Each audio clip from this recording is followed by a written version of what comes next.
Đời người bao năm đổi thay, gió mưa nhiều áo phai màu nắng, dịu nồng men say những đêm cho quên sầu quên đi kỷ niệm. Lòng người bao nhiêu đổi thay, bao kiếp người như hoa úa phai.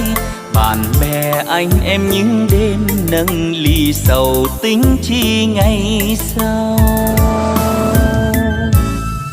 Hồng trần trên đôi cánh tay, ai hay được mãi sau giàu có. Rồi một hai năm đổi thay, ai biết được tay trắng cửa hàng. Giàu nghèo ai đâu có hay, nên cuộc đời trôi nổi tha hương.